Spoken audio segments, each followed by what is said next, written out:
10 fatos sobre Moisés que muita gente desconhece. Número 1. Moisés pediu a Deus que apagasse seu nome do livro da vida. O que aconteceu para que Moisés fizesse esta declaração e o que podemos aprender com isso? Aconteceu ao mesmo tempo que a adoração do bezerro de ouro. A parábola do bezerro de ouro ilumina a natureza humana e a tendência dos indivíduos a se afastarem de seu compromisso com Deus.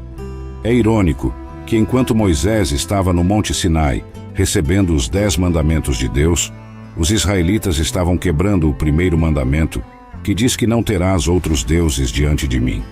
Os israelitas, impacientes com Moisés no Monte Sinai, decidiram criar um novo Deus para adorar.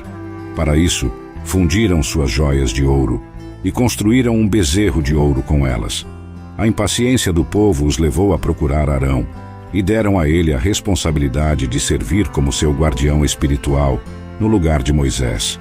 Arão obedeceu e transformou seus brincos de ouro em um bezerro dourado esculpido, o que estava especificamente proibido. Então começaram a se entregar ao libertinagem, adorando ao ídolo e participando em comportamentos imorais como comer, beber e jogar. Então o Senhor disse a Moisés: desça imediatamente, porque seu povo que você tirou da terra do Egito se corrompeu. Eles se desviaram rapidamente do caminho que eu lhes ordenei. Fizeram um bezerro fundido e o adoraram e sacrificaram a ele. E disseram: este é o seu Deus, ó Israel, que te tirou da terra do Egito. Êxodo capítulo 32, versículos 7 e 8. A descida de Moisés da montanha com as 2 tábuas do testemunho o encontrou com Josué no caminho e chegou ao povo, enquanto celebravam sua festa idólatra e sensual. Em um arrebatamento de justa ira, quebrou as tábuas da lei, como testemunho do que o povo já havia feito. Êxodo capítulo 32, versículos 31 a 34. Então Moisés voltou perante o Senhor e disse: ó, que grande pecado cometeram estas pessoas! Fizeram deuses de ouro. Mas agora, por favor, perdoa o seu pecado, mas se não, apague-me do livro que escreveste. O Senhor respondeu a Moisés: a quem pecou contra mim, apagarei do meu livro. Agora vá, guie o povo ao lugar do qual falei, e meu anjo irá adiante de ti. No entanto, quando chegar o momento de punir, punirei o seu pecado. Moisés não minimizou a gravidade do pecado cometido pelo povo, nem tentou diminuí-lo. Eles eram responsáveis por glorificar uma divindade de ouro. Apesar da enormidade do pecado do povo, Moisés pediu perdão.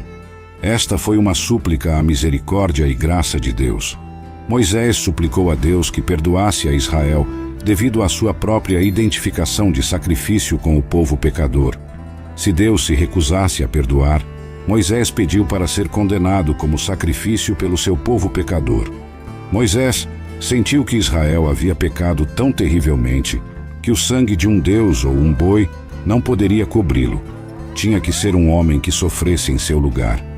Por isso, ofereceu-se para ser apagado do livro de Deus, se de alguma maneira pudesse resgatar o povo.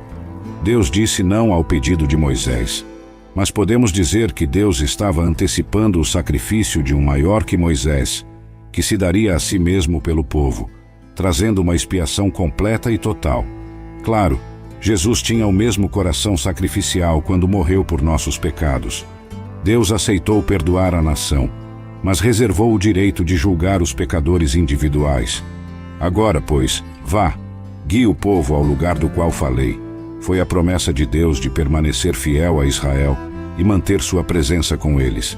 Meu anjo irá adiante de ti. Número 2. Moisés e o ídolo de Neustão. Os livros bíblicos dos reis se referem à imagem de uma serpente enrolada ao redor de um poste como Neustão. A imagem é descrita no livro de Números, depois que foram libertados do Egito. O povo começou a reclamar a Deus sobre as condições de suas vidas, e como resposta direta, Deus dispersou entre eles serpentes ardentes. Muitos do povo acabaram morrendo, e muitos mais estavam morrendo. Em resposta à oração de Moisés, Deus ordenou que se erguesse uma serpente de bronze em um poste e prometeu que qualquer um que olhasse para a serpente de bronze seria curado da mordida de serpente que havia recebido. Os israelitas começaram a adorar a serpente ardente que Moisés havia feito de bronze em algum momento entre Moisés e Ezequias. A serpente de bronze é mencionada em conexão com as reformas de Ezequias, mas a adoração de Neustão poderia ter estado acontecendo muito antes de Ezequias. Segundo dos Reis, capítulo 18, versículo 4. Ele eliminou os lugares altos do culto pagão, derrubou as imagens, as pedras comemorativas e cortou os azerins. Também esmagou em pedaços a serpente de bronze que Moisés havia feito, porque até aqueles dias os israelitas lhe haviam queimado incenso e era chamada Neustão, uma escultura de bronze. Embora seja fácil ver como algo que trouxe cura milagrosa poderia se tornar um objeto de adoração, ainda era uma desobediência flagrante aos mandamentos de Deus. A serpente de bronze foi o método de Deus para a libertação durante o incidente registrado em Números 21. Não há o menor indício de que Deus pretendia que ela tivesse alguma aplicação adicional. É interessante notar que a tradução literal da palavra Neustão é peça de bronze. É possível que Ezequias tenha dado o nome de Neustão para que as pessoas lembrassem que era apenas uma peça de bronze, que não continha poder algum. Mesmo na situação descrita em Números 21, foi Deus quem trouxe a cura, não Neustão. Uma lição poderosa para todos nós que devemos aprender com Neustão é que até as coisas boas e as pessoas boas têm o potencial de se tornarem ídolos em nossas vidas. Toda a nossa adoração, louvor e agradecimento devem ser dirigidos unicamente a Deus. Nada mais, independentemente de sua incrível história, é digno. Número 3. Por que Deus ia matar Moisés em Êxodo? A sarça ardente. Deus escolheu Moisés para libertar os israelitas da servidão do Egito e guiá-los à terra prometida. Moisés também é conhecido como o doador da lei e o mediador dos antigos pactos. O encontro com Deus na sarça ardente, onde Deus convidou Moisés a ser o salvador de seu povo, foi um evento chave na vida de Moisés. O Senhor prometeu a Moisés que libertaria seu povo do Egito e os levaria a uma terra de abundância, ou seja, Canaã. 40 anos após fugir para Midian, Moisés voltou ao Egito por ordem de Deus. Foi com sua esposa e filhos, Zípora, Gersom e Eliezer. Mas antes que Moisés pudesse entregar a mensagem, teve que aprender a obediência por si mesmo. Ele falhou em circuncidar seu próprio filho, Gersom ou Eleazar, possivelmente devido à oposição de Zípora. Êxodo capítulo 4, versículos 24 a 26. Mas aconteceu que no acampamento noturno no caminho, o Senhor encontrou Moisés e procurou colocá-lo à morte. Então Zípora pegou um pedernal e cortou o prepúcio de seu filho e o lançou aos pés de Moisés, dizendo: "Certamente és um esposo de sangue para mim." Então ele o deixou. Naquele momento disse: "Um esposo de sangue por causa da circuncisão." Moisés estava prestes a ser extinto por Deus devido à sua má conduta. A natureza da transgressão de Moisés não é claramente revelada em Êxodo capítulo 4, versículos 24 a 26, mas as circunstâncias ao redor oferecem pistas significativas. O rito sagrado da circuncisão, que simbolizava o pacto do Todo-Poderoso com seu povo escolhido, parece ter sido negligenciado por Moisés. Isso pode ter sido devido à pressão de sua tribo adotiva midianita, Zípora, que obviamente achava desagradável a circuncisão. Também pode tê-lo convencido a não circuncidar seu filho. Isso explicaria sua raiva. Ela acreditava que ao derramar o sangue de seu filho, havia salvo a vida de seu marido. Moisés havia desobedecido o mandamento de Deus.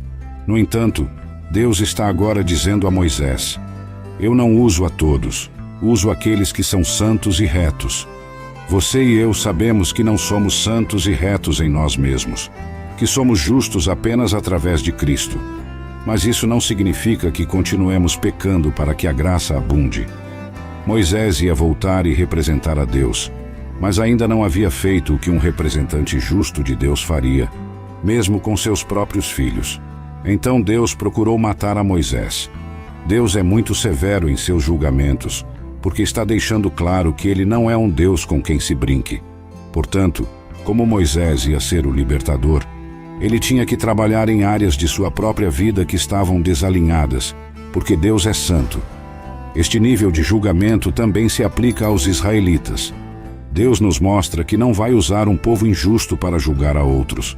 Moisés era inadequado para servir como líder espiritual, devido ao seu pecado não resolvido, e o problema tinha que ser remediado antes que ele pudesse realizar adequadamente sua tarefa.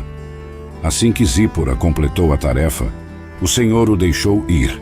Em resumo, Deus estava planejando matar a Moisés, já que ele ia ensinar a lei de Deus aos israelitas. Mas ele mesmo estava quebrando. Número 4. Moisés não foi permitido entrar na terra prometida. Às vezes, o castigo não parece se ajustar ao crime. À primeira vista, que Moisés golpeasse uma rocha no deserto por frustração com os israelitas, não parece ser uma razão justa para que fosse impedido de ver a terra prometida. Afinal, ele havia visto as 10 pragas, liderou Israel para fora do Egito e através do Mar Vermelho, entregou os 10 mandamentos do Monte Sinai e venceu muitas das batalhas de Israel. Então, por que Deus permitiria que um único golpe de rocha em Meribá o impedisse de entrar na terra que Deus havia prometido a Israel? Os israelitas reclamaram a Moisés pela falta de água. Eles também testaram o Senhor. Então Moisés clamou ao Senhor pedindo ajuda, dizendo: "O que farei com este povo? Eles estão quase prontos para me apedrejar." Então o Senhor disse a Moisés: "Passe à frente do povo e leve consigo alguns dos anciãos de Israel, e leve em sua mão a vara com a qual você golpeou o Nilo, e vá. Eis que estarei diante de você ali na rocha em Horebe, e você golpeará a rocha, e dela sairá água, para que o povo beba." E Moisés fez assim à vista dos anciãos de Israel. Êxodo capítulo 17, versículos 4 a 6. Água fluiu das rochas, proporcionando uma bebida para os israelitas. Em essência, os israelitas se aproximaram de Moisés com um problema. Moisés subiu a Deus, Deus deu instruções específicas a Moisés, e ao segui-las, a água começou a fluir. Considere o que acontece na segunda Meribá, quando Moisés se frustra e desobedece a Deus. Números 20 contém o segundo milagre. Os israelitas chegaram ao deserto de Zim, perto de Cádiz. Os israelitas reclamaram novamente a Moisés pela falta de água. Números capítulo 20, versículos 1 a 13. O segundo milagre. Então os israelitas, toda a congregação, chegaram ao deserto de Zim no primeiro mês, no 40º ano após sair do Egito, e o povo vivia em Cádiz. Lá morreu Míriam e foi sepultada. Agora não havia água para a congregação, e se reuniram contra Moisés e Arão. O povo contendia com Moisés e disse: "Quem dera tivéssemos perecido quando nossos irmãos pereceram diante do Senhor. Por que trouxeste a Assembleia do Senhor a este deserto para morrer aqui, nós e nosso gado? Por que nos fizeste subir do Egito para nos trazer a este lugar miserável? Não é um lugar de grãos, figos, videiras ou romãs, e não há água para beber." Então Moisés e Arão foram da presença da Assembleia à entrada do tabernáculo de reunião, e caíram sobre seus rostos em oração. Então a glória e a brilhantez do Senhor lhes apareceu. E o Senhor falou a Moisés dizendo: "Pegue a vara, e você e seu irmão Arão reúnam a congregação e falem a rocha diante deles, para que dê sua água. Desta maneira tirará água para eles da rocha, e dará de beber à congregação e ao seu gado." Assim Moisés pegou a vara de diante do Senhor, como ele lhe havia ordenado. E Moisés e Arão reuniram a assembleia diante da rocha, e Moisés lhes disse: "Ouçam agora, rebeldes, devemos tirar água desta rocha para vocês?" Então Moisés levantou sua mão com ira, e com sua vara golpeou a rocha 2 vezes, em vez de falar com ela como o Senhor havia ordenado. E a água brotou abundantemente, e a congregação e seu gado beberam. Mas o Senhor disse a Moisés e Arão: "Porque vocês não creram em mim, para me santificar aos olhos dos filhos de Israel, portanto, vocês não levarão esta assembleia à terra que lhes dei." Estas são as águas de Meribá, onde os filhos de Israel contendiam com o Senhor, e ele se mostrou santo entre eles. Moisés se cansou do povo de Deus. Deus simplesmente o deixou passar. Eles o desafiaram a Deus e desafiaram a administração de Moisés em todo momento. À primeira vista, parece que Deus está punindo severamente Moisés. Afinal, Moisés havia seguido fielmente as instruções de Deus até este ponto. Deus não poderia simplesmente deixá-lo passar? Ele foi longe demais? Primeiro, devemos entender que o primeiro golpe na rocha prefigurava Cristo. 1 Coríntios, capítulo 10, versículos 1 a 5. Pois não quero que ignoreis, irmãos, que nossos pais estiveram todos sob a nuvem, e todos passaram pelo mar, e todos foram batizados em Moisés na nuvem e no mar, e todos comeram o mesmo alimento espiritual, e todos beberam a mesma bebida espiritual, pois bebiam de uma rocha espiritual que os seguia, e a rocha era Cristo. Contudo, Deus não se agradou da maioria deles, pois foram espalhados no deserto. Moisés obedeceu a Deus ao golpear a rocha em Êxodo 17, mas Moisés desobedeceu a Deus ao golpear a rocha, em vez de falar com ela em Números 20. O incidente em Números 20 foi o segundo golpe de Moisés na rocha, sendo o primeiro em Êxodo 17. Como resultado, ensinamos que Moisés foi punido por golpear a rocha 2 vezes, em vez de golpeá-la 2 vezes em Números 20. Segundo 1 Coríntios, Deus pretendia que a rocha no deserto fosse uma representação de seu Filho Jesus Cristo. Em Êxodo 17, o Senhor disse a Moisés para golpear a rocha, para estabelecer uma imagem de Cristo como nosso Redentor. Cristo é nossa rocha e pedra angular, que foi golpeada por nosso bem, e trará correntes de água viva, conforme afirmado repetidamente nos Salmos e Isaías. Além disso, o livro de Hebreus afirma que Cristo morreu uma vez por todas, e que não é necessário mais expiação pelos pecados. Assim, na cena do Êxodo 17, o Senhor pretendia que Moisés golpeasse a rocha no deserto apenas uma vez, simbolizando que Jesus seria sacrificado apenas uma vez para nos trazer salvação.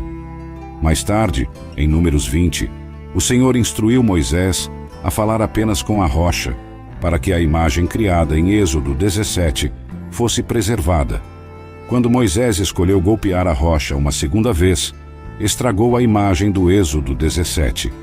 Teríamos ficado perplexos com a imagem distorcida se Deus não tivesse corrigido o erro de Moisés, concluindo que Cristo, a rocha, tinha que ser sacrificado repetidamente por nossa salvação.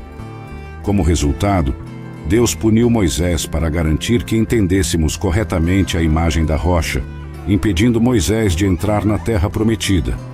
Durante o processo, o Senhor criou uma nova imagem para ajudar as pessoas a compreenderem corretamente a salvação.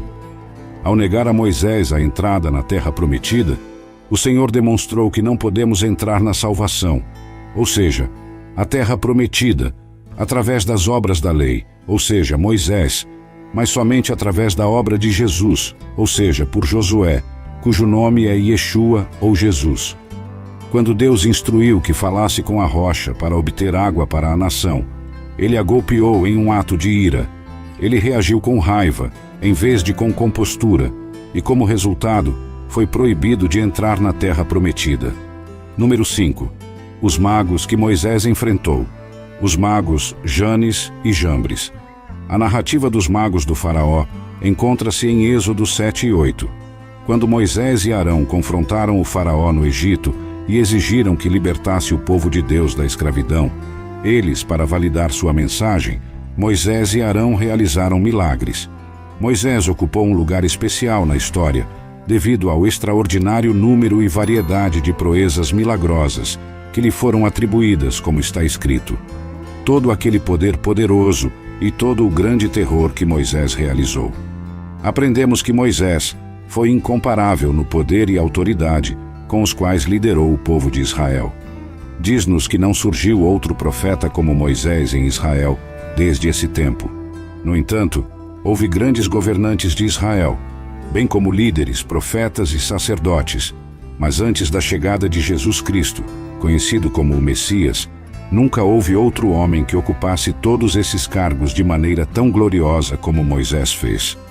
Mesmo com os milagres de Moisés, enfrentou a oposição de Janes e Jambres. Deus deu a Moisés e Arão a instrução de mostrar a Faraó um sinal em seu primeiro encontro com o rei, lançando a vara de Arão ao chão. Deus sabia que o faraó exigiria um sinal. Depois que Arão fez isso, a vara em sua mão transformou-se em uma serpente. O faraó rapidamente chamou seus magos, cada um dos quais conseguiu transformar sua própria vara em serpentes. A serpente de Arão devorou as serpentes que os magos usaram, o que deveria ter sido interpretado como um aviso sinistro para a corte do faraó. A serpente de Arão. Êxodo, capítulo 7, versículos 8 a 13. Agora o Senhor disse a Moisés e Arão: quando o faraó lhes disser, realizem um milagre para provar sua autoridade, então diga a Arão: pegue sua vara e lance-a diante de Faraó, para que se transforme em serpente. Assim Moisés e Arão foram a Faraó e fizeram exatamente como o Senhor havia ordenado. Arão lançou sua vara diante de Faraó e seus servos, e ela se transformou em serpente. Então Faraó chamou os homens sábios, habilidosos em magia e adivinhação, e os feiticeiros, habilidosos em bruxaria, e também esses magos, sacerdotes adivinhos do Egito, fizeram o mesmo com suas artes secretas e encantamentos, pois cada homem lançou sua vara, e elas se transformaram em serpentes. Mas a vara de Arão devorou suas varas. No entanto, o coração de Faraó endureceu-se, e ele não os ouviu, como o Senhor havia dito.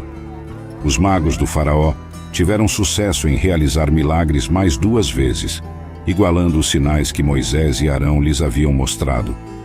A primeira praga que Moisés invocou sobre os egípcios foi uma praga de sangue. Os magos também conseguiram transformar a água em sangue, como Moisés havia feito com o rio Nilo. Êxodo capítulo 7, versículos 19 a 22. Praga de sangue. Então o Senhor disse a Moisés: diga a Arão: pegue sua vara e estenda sua mão sobre as águas do Egito, sobre seus rios, sobre seus córregos, sobre seus tanques e sobre todos os seus depósitos de água, para que se transformem em sangue. E haverá sangue por toda a terra do Egito, tanto em recipientes de madeira, quanto em recipientes de pedra. Assim Moisés e Arão fizeram exatamente como o Senhor havia ordenado, e ele levantou a vara e golpeou a água que estava no Nilo à vista de Faraó e à vista de seus servos, e toda a água que estava no Nilo se transformou em sangue. Então os peixes que estavam no Nilo morreram, e o Nilo fedia, de modo que os egípcios não podiam beber água do Nilo. E o sangue estava por toda a terra do Egito. Mas os sacerdotes adivinhos do Egito fizeram o mesmo com suas artes secretas, e o coração de Faraó endureceu-se, e ele não os ouviu, como o Senhor havia dito. Isso é uma grande insensatez por parte dos magos. As pragas eram uma maldição de Deus. Em vez de tentar reverter a maldição, decidiram transformar mais água em sangue. Eles também acrescentaram a maldição de seu povo. Tal é o caminho das artes das trevas. Seu objetivo não era aliviar os problemas do povo do Egito. O maligno estava tentando mostrar significado, em vez de ajudar aqueles que estavam sob ele. Era uma forma distorcida de pensar, e infelizmente não fizeram nada para ajudar seu povo. A segunda praga que caiu sobre o povo egípcio foi uma praga de rãs, e os magos aumentaram o problema ao conjurar suas próprias rãs, em vez de encontrar uma solução. Isso piorou ainda mais a situação. No entanto, após isso, a autoridade dos magos cessou, pois eles não conseguiram reproduzir mais pragas e admitiram que estavam presenciando o dedo de Deus nos sinais de Moisés. Sinais. Êxodo capítulo 8, versículo 19. Então os magos disseram ao Faraó: isto é o dedo sobrenatural de Deus. Mas o coração de Faraó endureceu-se, e ele não os ouviu, como o Senhor havia dito. Satanás havia dado aos magos do Faraó o poder de duplicar algumas das sinais que Deus realizou através de Moisés e Arão. Então, como os magos egípcios conseguiram realizar essas incríveis façanhas em primeiro lugar? Embora não tão poderoso quanto Deus, Satanás, que foi um dos anjos mais elevados de Deus, pode enganar, emular milagres e até prever o futuro com certo grau de precisão. A força de Deus finalmente triunfou sobre os planos dos feiticeiros egípcios. Eles não tiveram sucesso em convocar piolhos. A força de Deus é suficientemente vasta para superar facilmente a força de Satanás. A capacidade de realizar milagres pelo poder das trevas e a disposição de recebê-los como autênticos caracterizarão os últimos tempos. Assim como o poder de Janes e Jambres teve limites, assim também a autoridade de Satanás, mesmo nos últimos dias. Deus continua no controle. A esperança triunfante em Jesus. Milagres podem ser usados para demonstrar que algo é sobrenatural, mas não podem ser usados para provar que algo é verdadeiro. Esses magos egípcios eram homens inteligentes e eruditos. No entanto, Paulo observou que eles não tinham a sabedoria que vem de Deus. Alguns de nós nos maravilhamos com qualquer poder espiritual real, sem considerar cuidadosamente que esse poder real pode ter uma fonte sinistra em vez de divina. E mesmo se um novo poder parecesse ter as respostas que estamos procurando, não devemos nos deixar seduzir por ele, porque as forças demoníacas podem vir disfarçadas como anjos de luz. Número 6. O único homem que Deus enterrou. Deus escolheu reter tal informação de nós com relação aos eventos que levaram ao falecimento de Moisés. Moisés subiu às alturas do Monte Nebo, enquanto Israel acampava nas planícies de Moabe. De lá, teve uma visão clara de toda a terra prometida, até a costa do Mar Ocidental. Deuteronômio, capítulo 34, versículos 1 a 3. Deuteronômio. Agora Moisés subiu das planícies de Moabe ao Monte Nebo, ao topo de Pisga, que está em frente a Jericó. E o Senhor lhe mostrou toda a terra, de Gileade até Dan, e todo Naftali, e a terra de Efraim e Manassés, e toda a terra de Judá até o Mar Ocidental, o Mar Mediterrâneo, e o Neguebe, e a planície, o Vale de Jericó, a cidade das palmeiras, até Zoar. Que título tão honroso! Moisés se destaca como o servo de Jeová. Ele exemplificou isso ao longo de sua vida, trabalhando arduamente em tudo o que fez, porque esperava em Deus para suas instruções, como um servo espera por seu mestre, e se esforçou para se conduzir de acordo com o padrão que lhe foi apresentado no Monte Santo. Como servo, Moisés estava dedicado a Deus. Você não o vê sobrecarregando nem ignorando seu ofício. Sua consideração pelo nome do Senhor era profunda. Sua lealdade à causa do Senhor era inquebrantável, e sua fé na palavra do Senhor era firme. Mas servo de Deus como era Moisés, ele deveria morrer. É o destino que espera a maioria dos homens. Apenas 2 pessoas podem deixar este mundo e entrar nas moradas da glória, sem ter que cruzar o rio da morte. Moisés não é um dos 2. No final da vida de Moisés, Deus lhe deu um vislumbre da terra pela qual ele havia deixado o Egito. Moisés subiu ao Monte Nebo das planícies de Moabe, até o topo de Pisga. Há um Pisga onde também devemos passar e ser reunidos com nossos pais, que possamos subir a ele tão dispostos quanto Moisés, o servo de Deus. A maneira da morte de Moisés é extremamente notável. As circunstâncias que cercaram o falecimento de Moisés são bastante extraordinárias. O Monte Pisga tem uma elevação de cume de 4.500 pés, quase 1 milha. Não há muitos homens de 120 anos que possam escalar uma montanha de quase 1 milha de altura e viver para contar. No entanto, Moisés conseguiu. Ele conseguiu escalando à mão. Não havia um caminho largo o suficiente para Moisés, e ele não precisava de um de qualquer maneira. Se você se perguntar em que condição ele estava, essa façanha lhe dirá. Aqui estava Moisés, quase 1 século e 1/4 de idade, subindo ao topo de um pico de 4.500 pés de altura e se divertindo muito lá em cima. Moisés não está cheio de autopiedade. A cena extraordinária do homem de Deus parado sozinho no topo da montanha, com uma visão de Canaã estendida abaixo dele. Ele não foi pego de surpresa. Sua morte foi prevista há muito tempo. Moisés sabia há algum tempo antes de que ele deveria morrer, sem pisar em Canaã. O grande homem teve assim um amplo conhecimento de sua própria partida. Devo acrescentar que, embora a morte de Moisés demonstre a sabedoria amorosa de Deus, a forma como ele morreu demonstra amplamente a graça de Deus. Depois que Moisés foi assegurado de que morreria, nunca houve uma reclamação, ou mesmo uma oração contra. Sua morte foi o auge de sua vida. Ele percebeu que havia alcançado seu propósito. Ele foi encarregado de guiar o povo através do deserto, O que ele fez?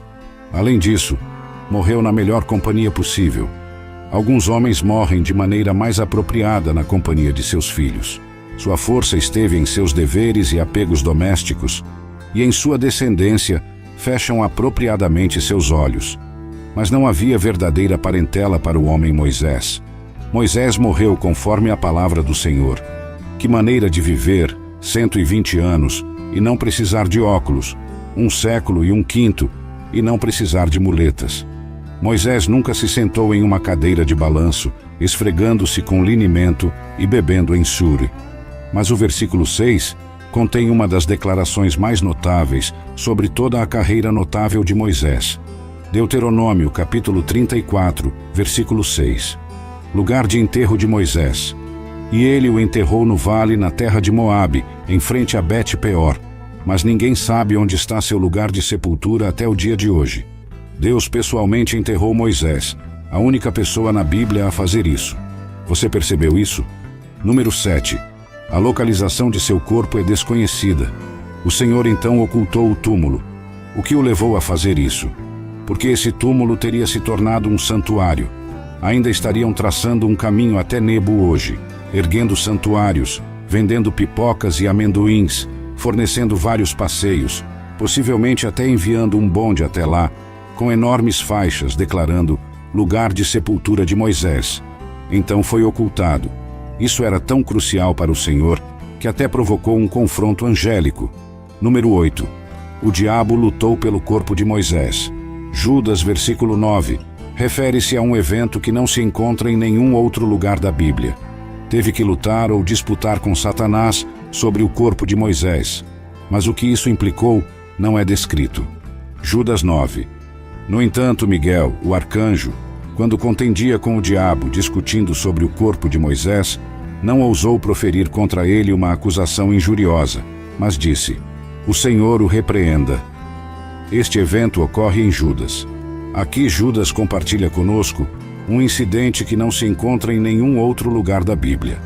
Surge naturalmente a pergunta de onde ele obteve essa informação.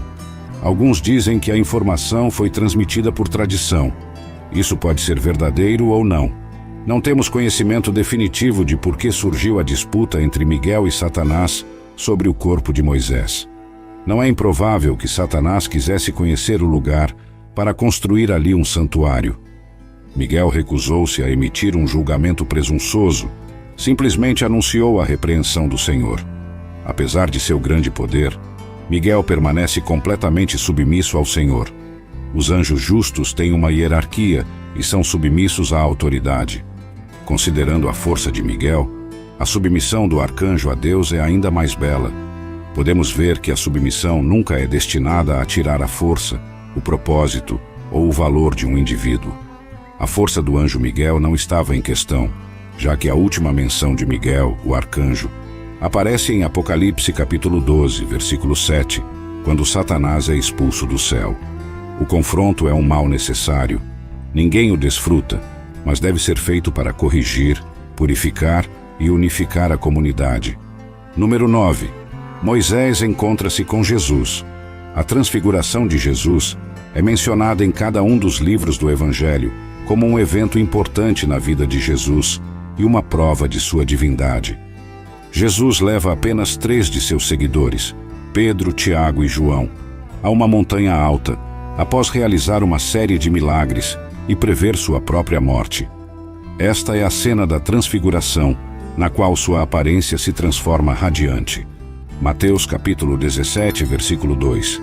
E foi transfigurado diante deles, e seu rosto resplandeceu como o sol, e suas vestes tornaram-se brancas como a luz. Essa glória transmite a presença real, pois em sua pessoa, o reino de Deus está com seu povo. O círculo íntimo de discípulos testemunha uma revelação profunda da identidade de Jesus, bem como de sua missão. Durante esta transfiguração, 2 das figuras mais importantes do Antigo Testamento, Moisés e Elias, aparecem. Sua entrada simboliza a lei e os profetas dando testemunho de Jesus, o Messias, que cumpre o Antigo Testamento. Os judeus veem Moisés como um de seus maiores líderes, mas Jesus é ainda maior. Moisés é aquele a quem Deus usou para dar a lei, e Elias é quem conecta a profecia carismática anterior dos dias de Samuel com os profetas posteriores que escreveram. Moisés também é considerado como o profeta modelo, e Elias como o precursor do Messias. Malaquias capítulo 4, versículos 4 a 6, menciona tanto a entrega da lei através do servo de Deus Moisés, quanto o envio do profeta Elias antes do iminente dia do Senhor. Sua presença na montanha com Jesus demonstra a majestade de Jesus como o único que será chamado Filho de Deus, que os transcende a ambos. A nuvem da presença de Deus apareceu a Moisés no Monte Sinai. Sua brilhante Shequiná encheu o tabernáculo. A nuvem da presença de Deus guiou os israelitas no deserto, e a nuvem da glória do Senhor encheu o templo de Salomão. Jesus cumpriu tanto a lei quanto os profetas, como evidenciado por sua superioridade sobre Moisés e Elias, cujas revelações finalmente apontam para Jesus. Porque Jesus é o Filho encarnado de Deus, o profeta definitivo que cumpre a profecia de Moisés, os discípulos devem ouvi-lo para compreender sua missão messiânica.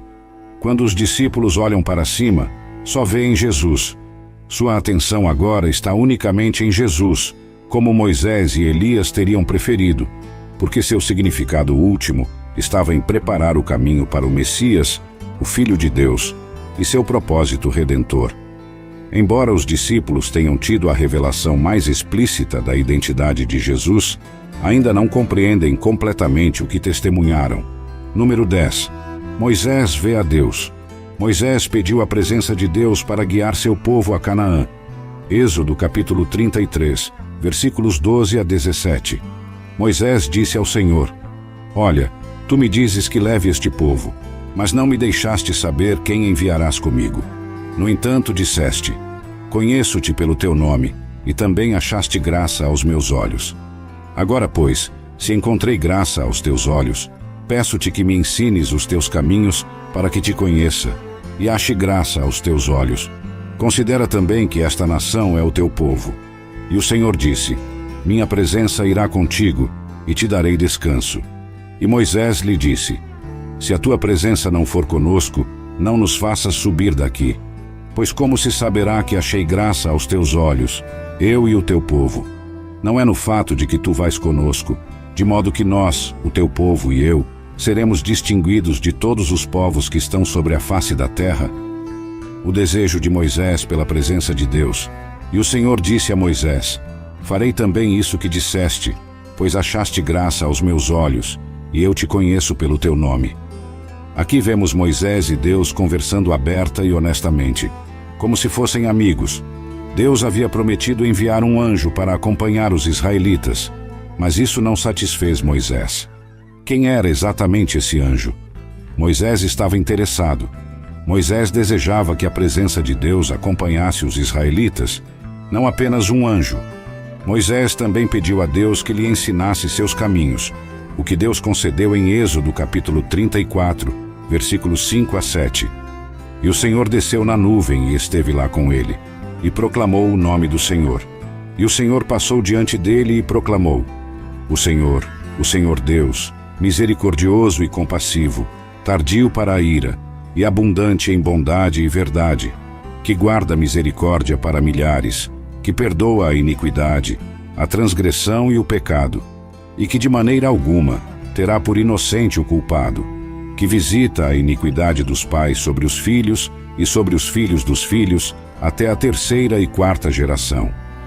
Moisés encontrou Deus em uma sarça ardente, testemunhou como Deus humilhou o faraó e os egípcios, viu Deus dividir o mar e prover água de uma rocha, e passou 40 dias e 40 noites no Monte Sinai com Deus. Moisés havia testemunhado os sinais e maravilhas de Deus. Agora desejava encontrar Deus mesmo.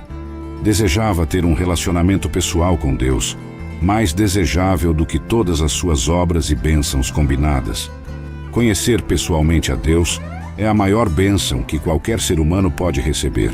João capítulo 17, versículo 3. João 17, 3. E esta é a vida eterna, que te conheçam a ti, o único Deus verdadeiro, e a Jesus Cristo, a quem enviaste. Deus respondeu graciosamente ao desejo de Moisés de saber quem iria com ele, dizendo: minha presença irá contigo. O tu é singular em hebraico. O Senhor conhecia Moisés, e Moisés havia achado favor aos seus olhos. Moisés, por outro lado, não estava satisfeito com seu relacionamento. Desejava mais de Deus. Embora tivesse testemunhado a sarça ardente, a abertura do Mar Vermelho, visto água brotar da rocha e comido maná do céu, tudo isso era notícia velha para ele. Desejava aprender mais sobre Deus. Desejava uma compreensão mais profunda de Deus. Então Moisés disse ao Senhor: por favor, ensina-me os teus caminhos para que eu te conheça. Moisés era como um homem faminto sentado a uma boa refeição. Ele não estava satisfeito com apenas beliscar um aperitivo e provar a sopa. Ele queria devorar tudo o que o Senhor tinha para oferecer. Moisés entendia o que o salmista dizia: como o cervo brama pelas correntes das águas, assim a minha alma clama por ti, ó Deus. Salmo 42, versículos 1 e 2. Salmo capítulo 42, versículos 1 e 2. Como o cervo brama pelas correntes das águas, assim a minha alma clama por ti, ó Deus. A minha alma tem sede de Deus, do Deus vivo. Todo coração crente deveria ter essa atitude. Deus não está interessado em meros frequentadores de igreja. Ele deseja ser conhecido por aqueles que têm fome e sede. De fato, conhecer a Deus é o significado da vida eterna. Moisés, sem dúvida, estabeleceu um maravilhoso exemplo de intercessão e mediação com Deus. Que grande homem temente a Deus foi ele. Deus aprovou dele. No entanto, um mediador maior que Moisés estava por vir: Jesus Cristo, em quem Deus também se agradou. E por causa de Cristo, os cristãos também têm os mesmos privilégios que Moisés tinha. Nós também podemos conhecer a Deus. Também somos amigos de Deus e podemos falar com Ele face a face. Então Moisés disse: agora, mostra-me a tua glória. Êxodo capítulo 33, versículo 18. Moisés queria ainda mais. Ele disse ao Senhor: por favor, permita-me ver a tua glória. Em outras palavras, Moisés queria ver uma manifestação visível do Deus invisível, tornar-se público para ele e fornecer uma exibição observável de sua divindade gloriosa. Você está satisfeito em ouvir um sermão e cantar algumas músicas para Deus? Ou anseia constantemente ver mais de Deus em sua vida? Captar um maior senso da glória de Deus? Moisés ousou fazer um último pedido especial: agora, mostra-me a tua glória. Acima de tudo, foi a misericórdia e compaixão de Deus que o levou a renovar seu pacto com Israel. Deus então explicou como demonstraria sua bondade e glória a Moisés sem matá-lo. Ele descreveu sua aparição a Moisés usando os termos mão, costas e rosto. 1 Timóteo capítulo 6, versículos 15 a 16. Que Deus trará em seu tempo. Deus, o bendito e único soberano, o Rei dos reis e Senhor dos senhores, quem só tem imortalidade, que habita em luz inacessível, a quem nenhum dos homens viu nem pode ver. A ele seja honra e domínio eterno. Amém. A promessa de Deus de mostrar a Moisés sua bondade, sua glória, foi cumprida pouco depois, como descrito em Êxodo capítulo 34, versículos 5 a 7. Êxodo capítulo 33, versículos 19 a 20. E o Senhor disse: farei passar toda a minha bondade diante de ti, e proclamarei o nome do Senhor diante de ti. E terei misericórdia de quem tiver misericórdia, e terei compaixão de quem tiver compaixão. Mas disse: não poderás ver o meu rosto, pois não me verá homem, e viverá. O pedido de Moisés foi graciosamente concedido pelo Senhor. Ele prometeu mostrar a Moisés um vislumbre de sua glória. Deus demonstraria sua bondade a Moisés enquanto proclamava seu próprio nome, o Senhor. Embora lhe fosse concedido esse encontro extraordinário, Moisés seria incapaz de ver o rosto de Deus, pois os humanos não podem ver seu rosto e viver. Êxodo capítulo 33, versículos 21 a 23. E o Senhor disse: eis aqui um lugar junto a mim, e tu estarás sobre a rocha. E quando passar a minha glória, te porei numa fenda da rocha, e te cobrirei com a minha mão até que eu tenha passado. Depois tirarei a minha mão, e verás as minhas costas, mas o meu rosto não se verá. Enquanto Moisés estava de pé sobre uma rocha, passaria a glória de Deus. Deus lhe disse: Te colocarei na fenda da rocha e te cobrirei com minha mão até que eu tenha passado. Depois retirarei minha mão e verás minhas costas. Em outras palavras, o Senhor limitava a exposição de Moisés à sua glória por seu próprio bem-estar. Ele não poderia ser submetido a mais do que um vislumbre da glória de Deus pelas costas.